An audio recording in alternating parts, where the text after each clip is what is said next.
मित्रांनो, नोकरीची संधी या चॅनलमध्ये मी अभिषेक आपलं सहर्ष स्वागत करत आहे.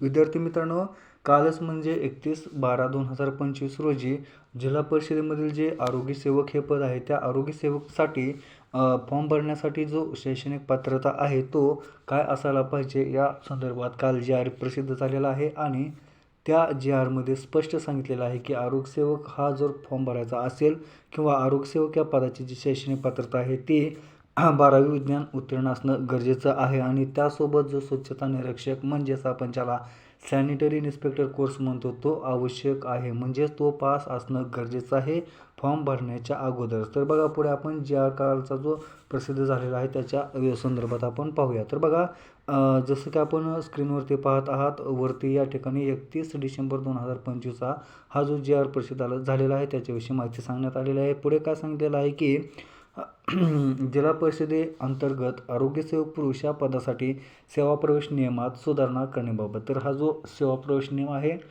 याच्याबाबत सुधारणा करण्यात आलेली आहे. तर याच्यामध्ये पुढे सांगितलं आहे, संदर्भाधीन अधिसूचना सोबत जोडली आहे तसेच ईमेलवर पाठवले आहे. तर ज्या ज्या डिपार्टमेंट आहेत जिल्हा परिषदेचे या ठिकाणी उपविभागीय आयुक्त, सर्व मुख्य कार्यकारी अधिकारी जिल्हा परिषद म्हणजेच CEO यांना सुद्धा हे पाठवलेलं आहे त्यांच्या ईमेलवरती. तर याच्यामध्ये काय सांगितलेलं आहे जी-आरमध्ये, तर संदर्भीय अधिसूचनेन्वये जिल्हा परिषदाकडील आरोग्यसेवक पुरुष या पदाच्या सेवा प्रवेश नियमात सुधारणा करण्यात आल्या असून सदर अधिसूचना राजपत्रात प्रसिद्ध झाल्याच्या दिनांकापासून अंमलात आली आहे. तरी पुढे सदर अधिसूचनेतील तरतुदी विचारात घेऊन कार्यवाही करण्यात यावी. तर बघा, ही जे प्रसिद्धीपत्रक आहे ते प्रसिद्ध झालेलं आहे आणि जे राजपत्र आहे ते 2-3 वेळा याआधी प्रसिद्ध झालेलं आहे. आणि त्या राजपत्रामध्ये आरोग्यसेवक या पदाचा जो शैक्षणिक पात्रता आहे ती सांगण्यात आलेली आहे. तर हे जे राजपत्र आहे ते आहे, तर हे राजपत्र या ठिकाणी मराठी आणि इंग्लिश या दोन्ही पण लँग्वेजमध्ये प्रसिद्ध झालेलं आहे. तर आपल्याला बघा, हे राजपत्र 17 डिसेंबर 2025ला पण प्रसिद्ध झालं होतं आणि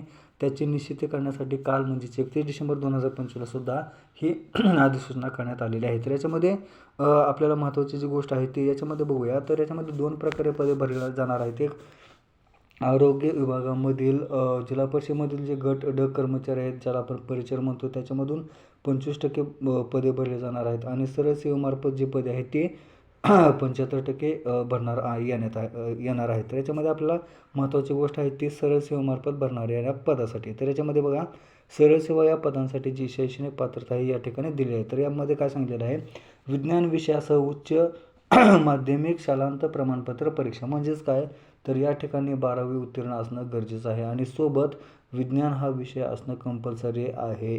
तर जे विद्यार्थी आर्टवाले आहेत किंवा कॉमर्सवाले आहेत अशा विद्यार्थ्यांना हा ॲप्लिकेशन फॉर्म भरता येणार नाही, कारण यासाठी शैक्षणिक पात्रता ही विज्ञान विषयामध्ये 12वी उत्तीर्ण असणं गरजेचं आहे. तरी पण सोबत यांनी जी दुसरी शैक्षणिक पात्रता दिलेली आहे ती अत्यंत महत्त्वाची आहे आणि ती म्हणजे काय, आणि म्हणलेलं बघा, या ठिकाणी समतुल्य अर्थ पण या ठिकाणी सांगितलेलं आहे. म्हणजे जे विद्यार्थी 12वी पास नाहीत परंतु 12वीच्या समकक्ष जी अर्थ आहे ते पास असतील आणि त्याच्यामध्ये विज्ञान विषय असेल तर ते विद्यार्थीसुद्धा याच्यासाठी पात्र ठरू शकतात. परंतु त्याच्यासोबत बघा आणि या ठिकाणी लिहिलेलं आहे. तर आणि या शब्दाला अत्यंत महत्त्वाची किंमत आहे, कारण आणि हा शब्द ज्या वेळेस येतो त्यावेळेस जी पहिली शैक्षणिक पात्रता आहे ती तर लागतेच, सोबत जी दुसरी शैक्षणिक पात्रता त्यांनी दिलेली आहे तीसुद्धा धारण करणं आवश्यक असणार आहे.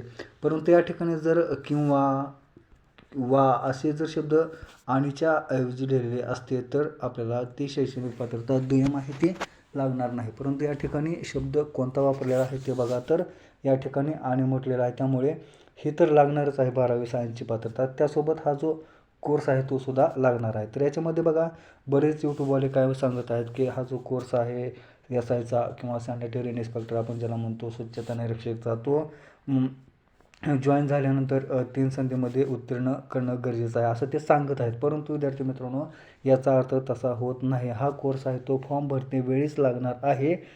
कारण बघा, या ठिकाणी पुढे काय सांगितलं आहे, बहुउद्देशीय आरोग्य कर्मचारी पुरुष यांच्यासाठी शासनाच्या विभागीय आरोग्य आणि कुटुंब कल्याण प्रशिक्षण केंद्र आणि सार्वजनिक आरोग्य संस्था नागपूर यांच्याकडे घेण्यात आलेल्या 12 महिन्याचे मूलभूत प्रशिक्षण. बघा, हे जे प्रशिक्षण असते ते 12 महिन्याचं असतं, किंवा हा जो SIचा डिप्लोमा आहे तो 12 महिन्याचा असतो आणि तो कंपल्सरी आवश्यक आहे. किंवा शासनाने समक्ष ठरवलेल्या इतर संस्थेतील अभ्यासक्रम 3 संधीमध्ये शिक्षितरित्या उत्तीर्ण आवश्यक आहे. तर बघा, या ठिकाणी यूट्यूबवाले विद्यार्थ्यांना दिशाभूल करण्याचं काम करत काय आहेत, तर ते म्हणजे हे करायचं तर काय, संस्थेतील अभ्यासक्रम 3 संधीमध्ये शिक्षितरित्या पूर्ण करणे गरजेचं आहे. बघा, बरेच यूट्यूबवाले काय सांगत आहेत की जॉईनिंग झाल्यानंतर 3 संधीमध्ये. तर बघा, हा जो GR आहे या GRमध्ये तुम्ही वाचून बघा, टेलिग्रामला आलेला असेल किंवा बरेच यूट्यूबर सांगतात. तर या ठिकाणी बघा, असं कुठेही मेन्शन केलेलं नाही की आफ्टर जॉईनिंग किंवा निवड झाल्यानंतर किंवा रुजू झाल्यानंतर हा कोर्स 3 संधीत उत्तीर्ण व्हायला पाहिजे असं सांगितलेलं आहे का? तर या GRमध्ये बिलकुल तसं सांगितलेलं नाही. त्यामुळे याचा अर्थ व्यवस्थित विद्यार्थ्यांनी समजून घ्यावा. यूट्यूबवर आपल्याला काही दिशाभूल करण्याचा प्रयत्न करत आहेत. आणि बघा, पुढे काय सांगितलेलं आहे की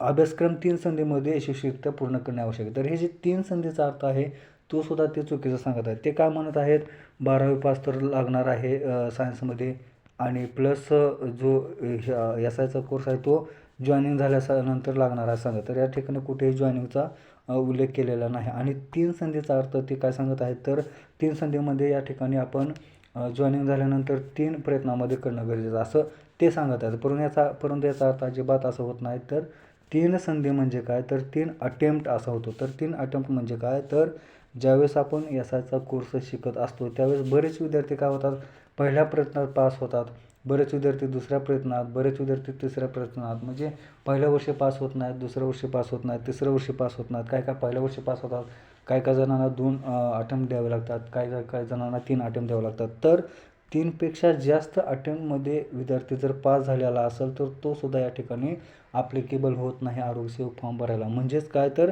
ज्यावेळेस आपण SIचा कोर्स शिकत असतो, SIचा कोर्स करत असतो, त्यावेळेस आपण 3 वर्षाच्या आत म्हणजेच 3 संधीच्या आतमध्ये आपण हा कोर्स उत्तीर्ण होणं गरजेचं आहे असा या GRचा होत आहे. तर यूट्यूबवाले काहीतरी विचित्र सांगत आहेत, तसा त्याचा अर्थ नाही. तर याचा अर्थ सरळ होत आहे की 12वी सायन्स उत्तीर्ण असणं गरजेचं आहे. प्लस हा जो SIचा कोर्स आहे तो शिकत असताना 3 वेळा किंवा 3 संधीमध्ये पास होणं गरजेचं आहे. तर या ठिकाणी इंग्लिशमध्ये पण GR या ठिकाणी सांगितलेला आहे. तर इंग्लिशमधला जो GR आहे बघा, तो आपण या ठिकाणी बघा. तर या ठिकाणी सरळ मेन्शन केलेलं आहे की विद्यार्थी हा काय करायला पाहिजे बघा, 3 संधीचा अर्थ या ठिकाणी स्पष्ट दिलेला आहे की 3 अटेम्प्ट.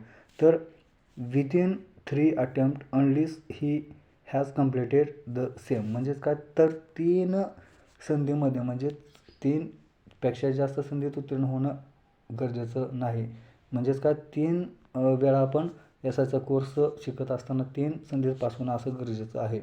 तर विद्यार्थी मित्रांनो, याचा अर्थ नीट समजून घ्या. आणि जे यूट्यूबवर आपल्याला फेक माहिती सांगत आहेत ते पण आपण बघून घ्या आणि याचा अर्थ नीट समजून घ्या. तर विद्यार्थी मित्रांनो, आपल्याला आरोग्यसेवक पुरुष या पदासाठी जी शैक्षणिक पात्रता आहे ती व्यवस्थित या ठिकाणी सांगितलेली आहे.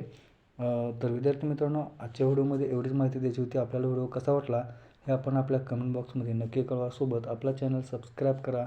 आपला चॅनल आपल्या जास्तीत जास्त मित्रांपर्यंत शेअर करा, जेणेकरून त्यांना अशाच प्रकारचे अपडेट भेटत राहतील.